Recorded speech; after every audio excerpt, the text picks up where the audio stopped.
It started with a red mark on her neck. A small, innocent-looking bruise that turned my entire world upside down. It was an ordinary Tuesday evening, or so I thought. I'd had a long day at work, juggling meetings and deadlines, and all I could think about was getting home, kicking off my shoes and catching up on a show. When she walked through the door that night, I noticed it immediately. A faint, reddish smudge on the side of her neck. "Hey, you're home late," I said, trying to keep my voice casual. My eyes kept flicking to the mark. She offered me a tired smile, dropped her bag on the kitchen counter, and grabbed a glass of water. "Yeah, got caught up at work. Long day." I didn't bring it up right away. I mean, who notices every little thing, right? But as we sat down for dinner, the light hit her neck just so, and I couldn't ignore it anymore. "Did you hurt yourself or something?" I asked, gesturing vaguely toward her neck. She froze, her fork hovering in midair. "What? Your neck?" I said, trying to sound offhand. "Looks like you've got a bruise or something." Her hand flew up to the spot instinctively. "Oh, that," she said with a laugh that felt a little too forced. "One of the girls at work was messing around, and her bag strap hit me. You know how clumsy Lisa is." "Lisa?" I echoed, nodding slowly. "Yeah," she said, avoiding my gaze. She was swinging her bag around, and it smacked me right here. She gestured to her neck and smiled as if it were the funniest thing in the world.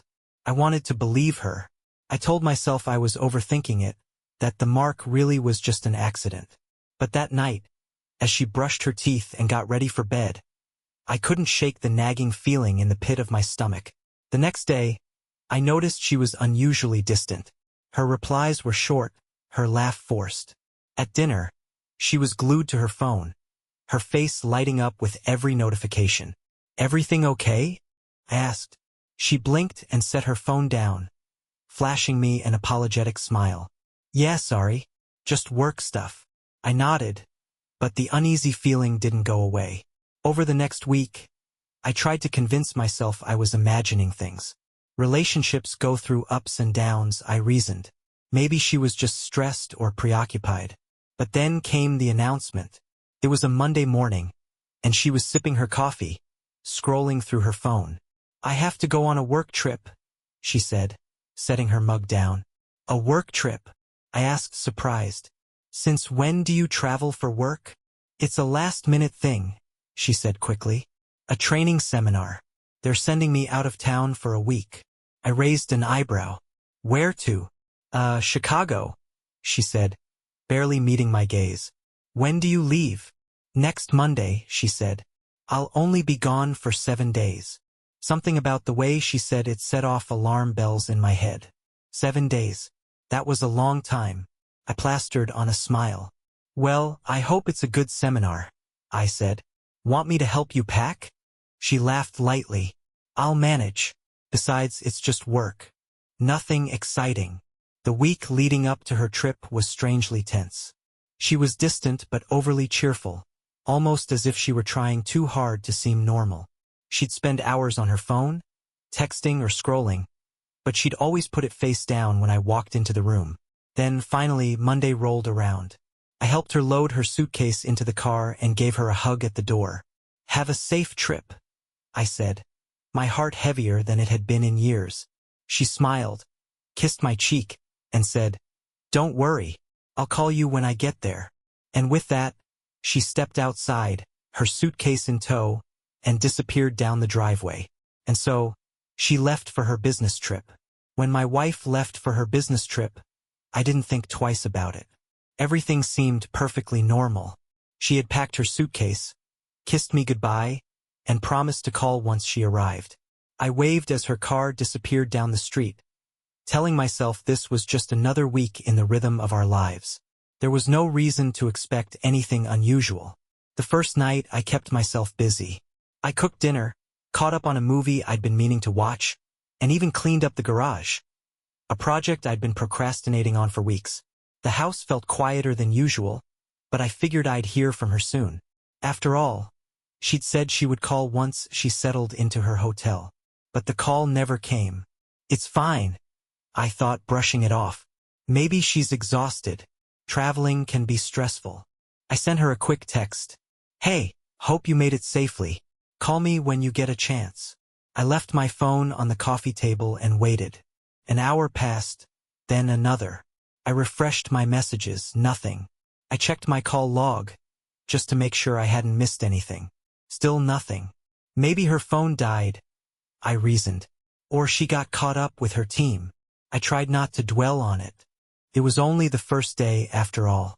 I went to bed early, thinking I'd hear from her in the morning. But when I woke up and checked my phone, there were still no messages, no missed calls. The little bubble of unease that had formed in my stomach the night before began to grow. By midday, I couldn't ignore it anymore. I called her phone, my heart thumping against my ribcage. The person you're trying to reach is unavailable. Please leave a message. The automated voice felt like a punch in the gut. I hung up and tried again. Same result. What's going on? I muttered to myself, pacing the living room. She's probably just busy. It's work, right? I sent another text. Hey, haven't heard from you. Just checking in. Let me know everything's okay. I tried to focus on other things, work emails, folding laundry, even watering the plants, but my mind kept drifting back to her silence. By evening, I was growing restless. I tried calling again, but the result was the same. What if something happened to her? My thoughts began spiraling. I pictured her stranded at the airport, her phone stolen. Or worse, what if she'd been in an accident? The possibilities were endless, and none of them were good. To calm myself down, I checked her flight details. I remembered she mentioned which airline she was taking, and a quick search showed her flight had landed on time. That should have reassured me, but it only raised more questions. If she made it, why hasn't she called? The second night was worse. I hardly slept, tossing and turning as my mind replayed every interaction we'd had leading up to her departure. Had I missed something? A sign? A detail that explained why she was so unreachable. The next morning, I woke up to the same silence. No messages, no missed calls. It was like she had vanished into thin air. I tried calling one of her coworkers, a woman she'd mentioned would be on the trip with her. But I didn't have her number, and searching her name on social media led nowhere. Frustrated, I sent my wife another text. It's been 2 days, and I'm starting to worry. Please call me as soon as you can. By the third day, I was on edge. Every time my phone buzzed, my heart leapt, only to sink when it was just a notification or spam call. I found myself staring at our wedding photo on the mantel, the two of us smiling on a sunny beach. She'd been so happy that day. So had I. What's changed? I whispered to myself. I started checking her social media accounts, searching for any updates. Her last post was a week ago, a photo of her coffee cup with the caption, "Fueling up for a busy week ahead." I scrolled through the comments, hoping for a clue, but found nothing. That night, I sat on the couch, staring at the dark screen of my phone. A thought began to creep into my mind, one I didn't want to acknowledge. What if this isn't about work? What if something else is going on? I shook my head, trying to dismiss the idea, but it lingered, growing louder with every passing hour of silence. By the 5th day, I was a wreck. Every noise made me jump. Every buzz of my phone sent my heart racing. I tried to focus on work, but my mind refused to cooperate. I called her phone again and again, leaving voicemail after voicemail. Please just let me know you're okay. I'm really worried. As the hours dragged on, that bubble of unease grew into full-blown panic. Something was wrong, something big. I just didn't know what. The 6th day was a blur of anxiety and restless waiting.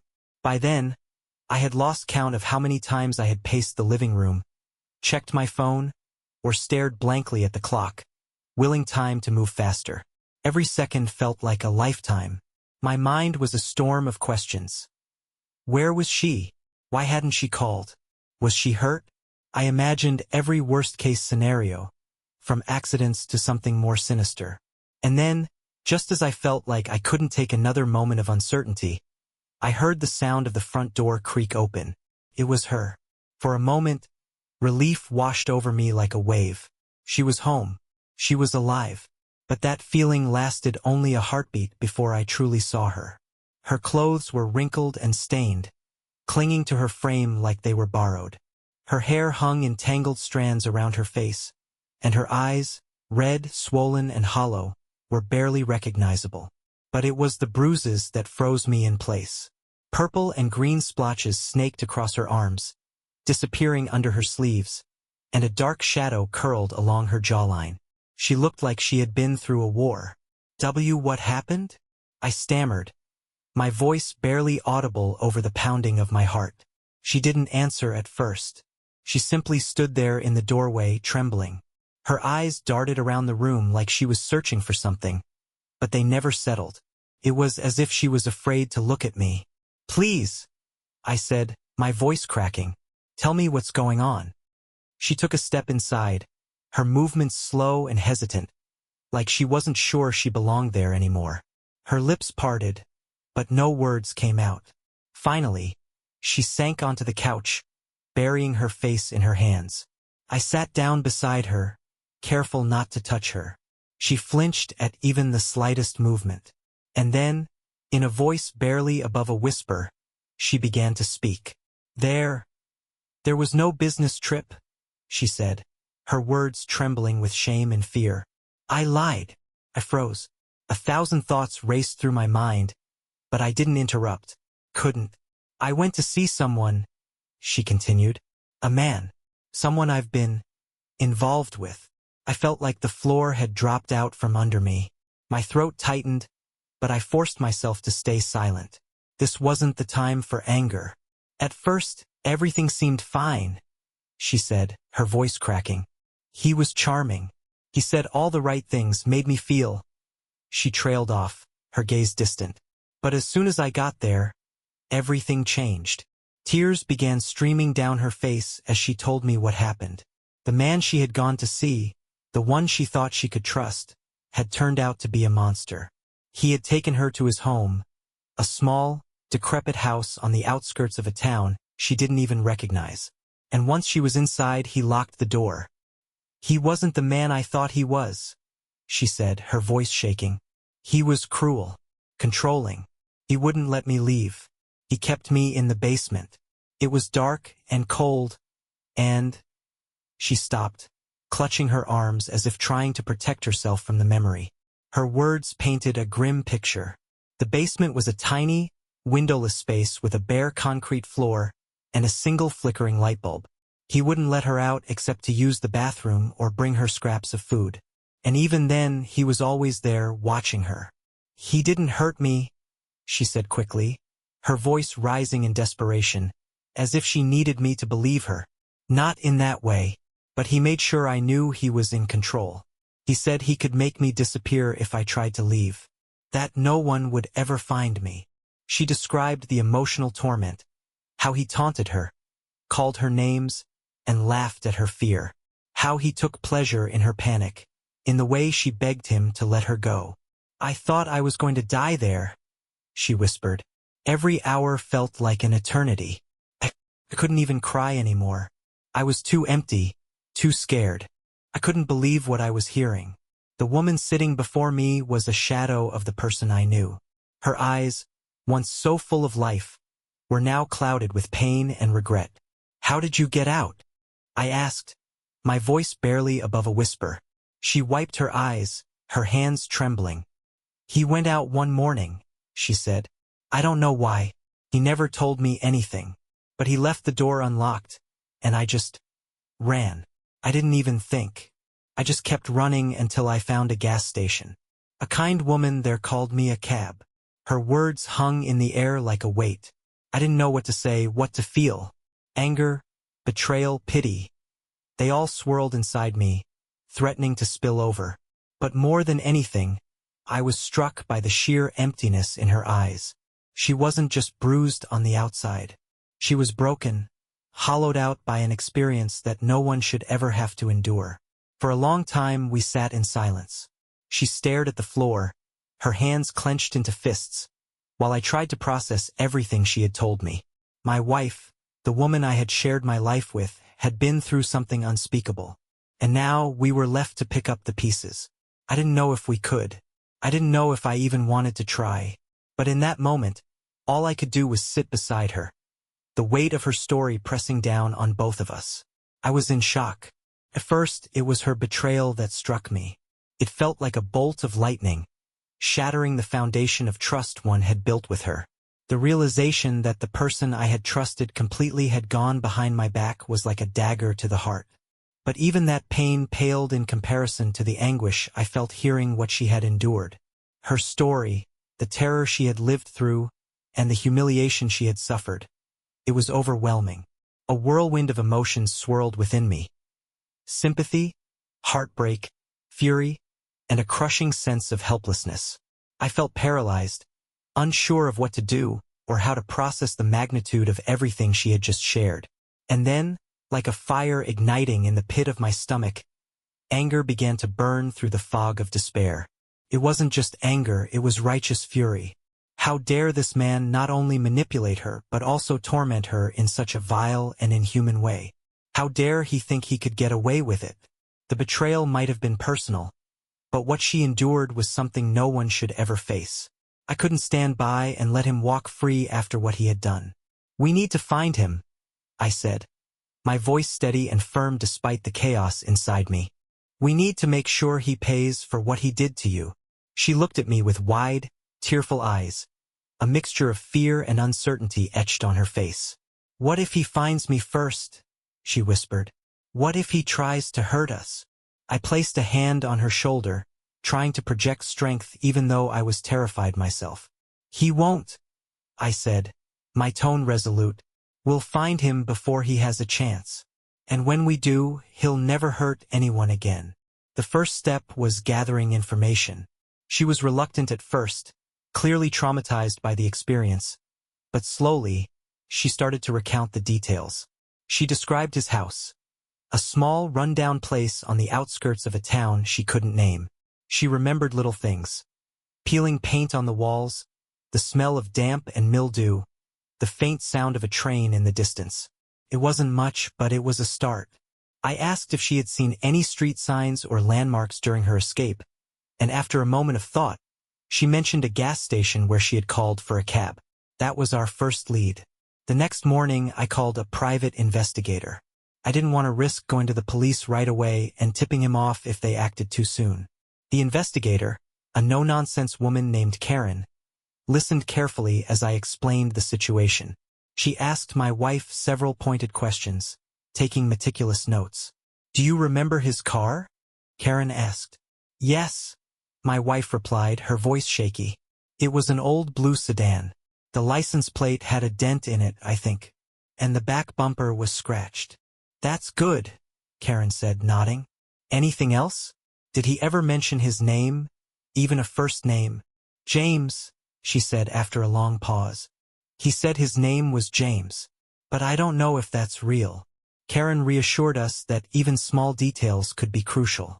She promised to follow up on the gas station lead and see if anyone there remembered seeing her or the man. Meanwhile, I couldn't just sit at home and wait.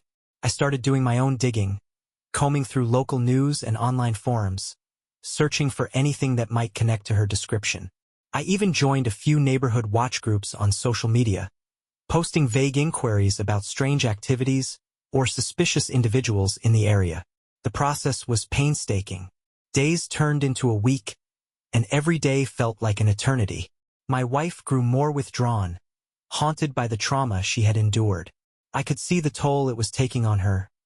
Dark circles under her eyes, jumpiness at the slightest sound, the way she avoided certain rooms in the house as if they reminded her of that dark basement. One night, as we sat in silence, my phone buzzed. It was Karen. "I've got something," she said. "The gas station attendant remembers her. He said she looked terrified and mentioned running from someone. He also remembers seeing a blue sedan parked nearby around the same time." My heart raced. "Do we have an address?" "Not yet," Karen replied, "but I've narrowed down the area based on her description of the train sounds and the type of house she mentioned. I'll need another day or two to confirm." The next 48 hours were a blur of anticipation and anxiety. Every time my phone rang, I jumped, hoping it was Karen with news. Finally, late one evening, the call came. "We've got him," she said. "I found the house. It matches the description perfectly, and I've got proof he lives there. Now it's time to involve the police." Hearing those words felt like a weight lifting off my chest. We immediately contacted law enforcement, providing them with all the evidence Karen had gathered. The police assured us they would handle it from here, but the waiting wasn't over. For the next few days, we lived in a state of high alert, constantly checking for updates. When the news finally came that he had been arrested, I felt a surge of relief so powerful it brought tears to my eyes. But even as the man was taken into custody, I knew this wasn't the end. The scars he left, both physical and emotional, would take a long time to heal. Still, for the first time in weeks, I felt like we had taken a step toward justice. And as I held my wife's hand that evening, I promised her one thing. We would never let fear define us again. The day of the trial arrived like an unwelcome storm, heavy with tension and the weight of everything that had led us here. My wife and I sat in the car outside the courthouse, the engine off, the silence between us broken only by her uneven breathing. She hadn't spoken much on the way over, but her grip on my hand had been unyielding, her nails digging into my palm as if letting go would unravel her completely. "I don't know if I can do this," she whispered, her voice barely audible. I turned to face her, my heart breaking at the fear in her eyes. "You can?" I said firmly, though I wasn't sure if I was reassuring her or myself. "You've already been through the worst. This is about making sure he never hurts anyone else." She nodded slowly, taking a deep, trembling breath before opening the car door. Together, we walked up the courthouse steps, each one feeling heavier than the last. Inside, the sterile hallways buzzed with muted voices and the shuffle of shoes on polished floors. The prosecutor, a sharp-eyed woman named Ms. Carter, greeted us with a nod. She had been nothing short of a lifeline throughout the preparation for the trial, guiding my wife through the harrowing process of recounting her story again and again. "He'll be brought in soon," Carter said, her tone brisk but not unkind. "Just remember, you're not alone. I'll be right there the whole time." We entered the courtroom, its imposing wooden benches and high ceilings making it feel both grand and suffocating. Support the channel by subscribing. It really makes a difference. I helped my wife to her seat, and we waited. My pulse quickened when the doors at the back opened, and 2 officers escorted him in. There he was, the man who had stolen so much from us. He didn't look like a monster. He looked ordinary. That made it worse somehow. His calm demeanor, his clean-shaven face, the suit he wore. It was all an act, designed to mask the cruelty lurking beneath. But I could see the slight smirk playing at the corner of his mouth when he glanced in our direction. It made my blood boil. The proceedings began, the judge calling for order as the room settled into a tense silence. The prosecutor opened with a powerful statement, painting a clear picture of the man's manipulative and violent behavior. She described how he had preyed on my wife's vulnerability, lured her into a false sense of security, and then trapped her in a nightmare she couldn't escape. When my wife took the stand, I thought my heart might stop. She looked so small, so fragile, but there was a quiet strength in her as she raised her hand and took the oath. The first few questions were gentle, guiding her through the timeline of events. Her voice was shaky at first, but as she recounted the details, it grew steadier.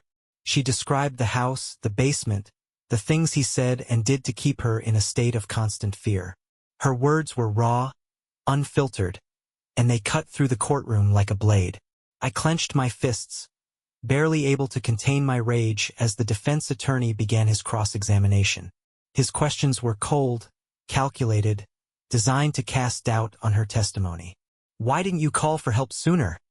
he asked, his tone laced with skepticism. "You had access to a phone at the gas station, didn't you?" My wife hesitated, her hands trembling slightly. "I was in shock," she said quietly. "I didn't know if he was following me, if he'd find me. I was afraid." The attorney pressed on, but Miss Carter objected fiercely, her voice echoing through the room like a battle cry. "Objection, Your Honor. The victim's fear and trauma are not on trial here. The defendant's actions are." The judge sustained the objection, and the defense attorney reluctantly moved on. As the trial continued, We heard testimony from others. The gas station clerk who remembered my wife's panicked state, a neighbor who had reported strange noises from the house, and even a former co-worker of the man, who described his aggressive and manipulative tendencies. But the most damning evidence came in the form of photos. Pictures of the basement, of the locks on the doors, of the bruises on my wife's arms and legs. The jury's faces grew grim as they took it all in. When the prosecutor gave her closing argument, she left no room for doubt. "This man," she said, pointing directly at the defendant, "is a predator. He preyed on the trust of an innocent woman, turned her life into a living nightmare, and thought he could get away with it. But today we have the power to ensure that he doesn't. We have the power to hold him accountable." The jury deliberated for hours, though it felt like days. We waited in the courthouse, the tension so thick it was hard to breathe. My wife sat beside me, her head resting against my shoulder, her hands clasped tightly in her lap. Finally, the bailiff announced that the jury had reached a verdict. We returned to the courtroom, every step feeling like it might give way beneath me. The foreperson stood, holding a piece of paper. "We, the jury, find the defendant guilty on all charges." A collective gasp filled the room, followed by a wave of quiet relief. Tears streamed down my wife's face as the judge thanked the jury and addressed the defendant. When the sentence was delivered, 25 years without the possibility of parole, I felt a surge of vindication. It wouldn't undo the damage he had done, but it was justice. It was a start. As we left the courthouse that day, the weight of what we had endured felt a little lighter. My wife's steps were still hesitant, but there was a flicker of hope in her eyes that hadn't been there before. And for the first time in weeks, I felt like maybe, just maybe, we could begin to heal. After the trial, the house felt quieter than ever, like the walls themselves had absorbed the weight of everything we had been through. The sense of relief from knowing her tormentor was behind bars was fleeting. Beneath it all, a void lingered. A hollow, aching absence of trust, love, and the foundation we had once built together. For days after the sentencing, my wife barely left the bedroom. She would sit by the window for hours, staring blankly into the distance. I could hear her crying sometimes, muffled sobs that echoed through the halls. I didn't approach her, not because I didn't care, but because I didn't know how to anymore. The woman I once loved felt like a stranger, and I was unsure how to reconcile who she was now with the person I had married. Then one evening, as I sat in the living room, she came down the stairs. Her steps were slow, hesitant, as if each one took a monumental effort. When she finally reached me, she stood in silence for a long moment, her hands clasped tightly in front of her. "I need to talk to you," she said, her voice trembling. I gestured for her to sit, but she shook her head. "No, I need to say this standing. I don't deserve your kindness right now." I leaned back, bracing myself for what was coming. "I know I've hurt you," she began, tears already welling in her eyes. "I know I've destroyed everything we had, and I don't even know where to start trying to fix it. But I have to try." She paused, taking a shaky breath. "I lost my head. I made the worst mistake of my life. I let someone else fill a void that I should have turned to you to fill. And in doing that, I betrayed you in ways I can't even begin to comprehend. But I swear to you it was never about love. I never stopped loving you." Her words hung in the air, heavy and raw. I wanted to believe her. I really did. But every time I looked at her, all I could see were the cracks in our marriage, the lies, the betrayal. "I can't undo what I did," she continued, her voice breaking. "But I'm begging you, please, let me try to make it right. I'll do whatever it takes. Therapy, counseling, anything. Just, please don't give up on us." She fell to her knees in front of me, tears streaming down her face. "I'll spend the rest of my life proving to you that I can be better, that I can be the wife you deserve. Just, please, don't leave me." I stared at her, my heart breaking all over again. Her pain was real, her remorse palpable. But no matter how much she apologized, no matter how sincere she was, I couldn't shake the feeling that something fundamental between us had shattered. "You don't get it," I said finally, my voice low and steady. It's not just about what you did. It's about what you took from me, what you took from us. Her gaze shot up to meet mine, her face crumpling with fresh tears.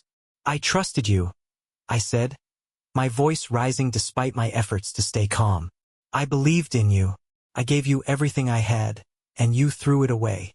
You made me doubt everything I thought I knew about us, about you. She reached out to take my hand, but I pulled back. I'm not saying this to hurt you, I continued. I'm saying this because I need you to understand that what we had, it's gone. And I don't know if it can ever come back. For a long time we sat in silence, the weight of my words sinking in. Finally, she nodded, wiping her face with trembling hands. I understand, she whispered, but I'll still try. Even if it takes the rest of my life, I'll try. I didn't respond. Instead, I stood and walked to the bedroom, my mind already made up. I opened the closet and pulled out a suitcase, methodically packing my clothes and belongings. I moved like a man on autopilot, my hands working while my heart screamed in protest. By the time I finished, she was standing in the doorway, her face pale and tear-streaked. You're leaving, she said, though it wasn't a question. I nodded. I have to. Is this forever? She asked, her voice barely above a whisper. I met her gaze, and for the first time in weeks, I felt a sense of clarity. I don't know, I said honestly, but right now I can't stay. I can't be in this house, in this marriage, pretending that things can go back to the way they were. They can't. Her shoulders slumped, and she stepped aside as I walked past her, suitcase in hand. At the door, I paused, turning back to look at her one last time. I'm sorry, I said softly, for everything. And with that, I walked out, the door closing behind me with a finality that echoed in my chest. As I drove away, the weight of my decision pressed down on me like a lead blanket. I didn't know what the future held, but I knew one thing for certain. Staying would have been a lie, both to her and to myself. Sometimes the hardest choices are the ones that set you free. And as painful as it was, I knew I had made the right one. After I left, the silence of my new apartment was deafening. It was a stark contrast to the life I had shared with her. The laughter, the arguments, the small moments that had once defined us. I tried to focus on rebuilding myself, to find a sense of normalcy in the chaos. But every few days, there it was, her name lighting up my phone, her voice on the other end, asking for another chance. The first call came just a week after I left. It was late at night and I almost didn't answer. When I finally picked up, her voice was shaky, fragile, like a child trying to explain a broken vase. I know you're hurt, she said, her words rushing out as if afraid I might hang up. I know I don't deserve it, but I'm begging you. Please, can we meet? Just to talk. I hesitated, my heart and mind at war. Part of me wanted to hear her out, to believe that maybe things could be different. But the other part, the louder, clearer part, knew that forgiveness wouldn't change what had happened. We've already talked, I said finally, keeping my tone calm but firm. There's nothing left to say. Please, she whispered, just once. I'll do anything.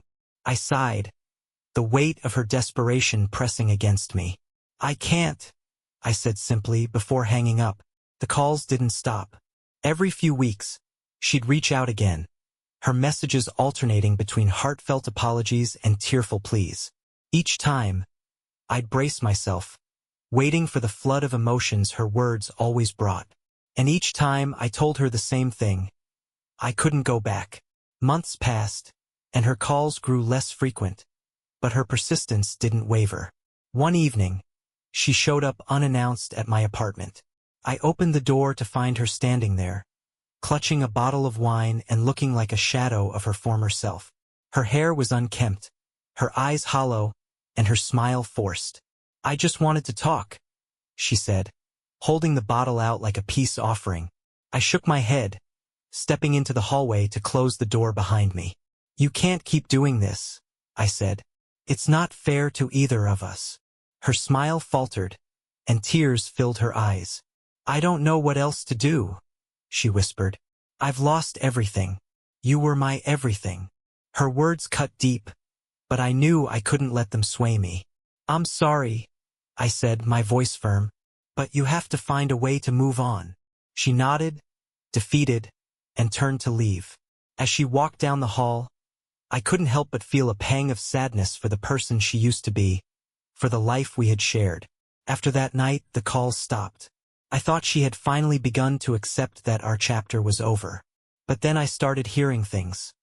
Rumors from mutual friends, whispers of how her life had begun to spiral.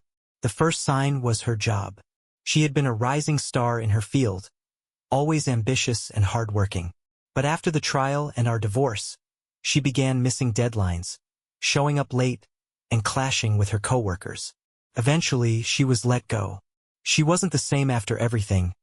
One of her former colleagues told me when we ran into each other at a coffee shop. It was like she just stopped caring. Next came her social life. Once the center of every gathering, she started withdrawing from her friends. Those who tried to reach out were met with excuses or silence. The few who persisted told me that she had begun drinking heavily, her nights spent at bars instead of in the company of loved ones. "She's just not herself anymore," a friend of hers confided in me. "It's like she's lost." The final blow came when I learned she had moved back in with her parents. Her once pristine social media, filled with snapshots of vacations and accomplishments, became a wasteland of vague, melancholy posts when she posted at all. The woman who had once seemed so full of life, so vibrant and unstoppable, was now a ghost of her former self. One day, out of the blue, I received a message from her mother. It was brief, but its tone was heavy with worry. "She's not doing well," it read. "I thought you should know." I didn't respond. I didn't know what to say. Part of me felt guilty, wondering if my refusal to reconcile had pushed her further down this path. But another part of me knew that her choices were her own, that I couldn't save her from herself. Months turned into a year, and the updates became less frequent.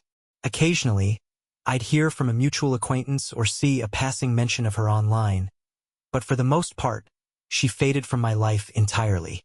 It was a strange feeling, watching someone I had once loved fall apart from afar. There were moments when I wanted to reach out, to offer some semblance of comfort or support, but I knew that going back, even as a friend, would only reopen wounds that were still struggling to heal. In the end, all I could do was hope that she would find her way, that she would pick herself up and rebuild her life. But as I stood in my quiet apartment, surrounded by the remnants of a life we had shared, I knew one thing for certain. Some endings are final, and not every broken thing can be mended. The last time I heard from her was over a year after the divorce was finalized. It was an unexpected message, delivered not through a call or text but as a handwritten letter. When I saw the envelope in my mailbox, my heart sank. Her handwriting was unmistakable, and the sight of my name scrawled across the front stirred up a mix of emotions I had worked so hard to suppress. Anger, sadness, pity, and a sliver of something I couldn't quite place. I brought the letter inside and sat at the kitchen table, staring at it for what felt like an eternity. Part of me didn't want to read it. I had moved on, or at least I told myself I had. My life wasn't perfect, but it was stable. Opening that letter felt like inviting chaos back into a world I had painstakingly rebuilt. But curiosity won out. With a deep breath, I tore open the envelope and unfolded the single sheet of paper inside. Her words hit me like a punch to the gut. "I know I have no right to write to you, but this is something I need to say, even if you never respond. First and foremost, I'm sorry, not just for what I did to you but for everything that followed. You were my rock, and I shattered you. I see that now, and I hate myself for it. I've spent the past year trying to figure out who I am without you, and honestly, I'm still lost. I won't lie to you. I've been struggling. I lost my job, my friends, my sense of self. I feel like a ghost, wandering through the ruins of the life we built together. And I know it's my fault. I know I have no one to blame but myself. I've thought about reaching out so many times, but I didn't want to burden you. You deserve to be happy, to have a life free of the pain I caused. But today, as I sat in my old room at my parents' house, I realized I couldn't keep living like this without saying what's been weighing on my heart. You didn't deserve any of this. You were good to me, better than I deserved. And I threw it all away for something meaningless, for a mistake that will haunt me for the rest of my life. I wish I could go back and undo everything, but I know I can't. I don't expect forgiveness. I don't even expect you to read this. But if you do, I hope you know that, despite everything, I will always be grateful for the time we had together. You were the best thing that ever happened to me, and I will spend the rest of my life regretting the way I treated you. I hope you found happiness, wherever you are. You deserve it more than anyone I've ever known. With all my heart, I'm sorry. Her name, ****. I sat there for a long time after finishing the letter, staring at the words until they blurred on the page. It was the apology I had wanted to hear for so long, but now that it was here, it felt hollow. Not because I doubted her sincerity. Every word dripped with regret, but because it didn't change anything. I folded the letter and tucked it back into the envelope, placing it in a drawer I rarely opened. It wasn't forgiveness, but it wasn't anger either. It was closure in its own way. From that moment on, I let her go. Truly let her go. I stopped checking her social media, stopped wondering how she was doing, stopped replaying the past in my head like a broken record. My life wasn't perfect, but it was mine, and for the first time in years, I felt free to live it. In the months that followed, I focused on myself. I started running again, joined a local book club, even went on a few dates. Slowly but surely, the pieces of my life began to fall into place. And then, one sunny afternoon, I met someone. It wasn't love at first sight. Not in the dramatic Hollywood sense, but it was something real, something steady. Her name was Emily, and she had a laugh that could light up a room. We met at a coffee shop, of all places, when she accidentally took my order. It was such a small, silly thing, but it led to a conversation, and that conversation led to more. Emily was different from my ex in almost every way. She was patient where my ex had been impulsive, open where my ex had been guarded. She didn't make me feel like I had to prove myself or earn her love. It was simply there, given freely and without reservation. As our relationship grew, I found myself opening up about my past. I told her about the betrayal, the trial, the divorce. She listened without judgment, her hand resting on mine as I spoke. "You've been through so much," she said softly. "But you're here now, and that says a lot about the kind of person you are." Her words stuck with me. For so long, I had defined myself by the pain I had endured, by the mistakes and regrets that had weighed me down. But she saw something else, something I had almost forgotten: strength. I don't know what became of my ex after that letter. I don't know if she ever found her way back to the life she lost, or if she continued to spiral. And as cruel as it might sound, I've realized it's not my responsibility to wonder anymore. Life is full of chapters, and some of them are meant to end. Ours did, and though it was messy and painful, it led me to where I am now, to a life of peace, growth, and love. And for that, I am grateful. Support the channel by subscribing. It really makes a difference.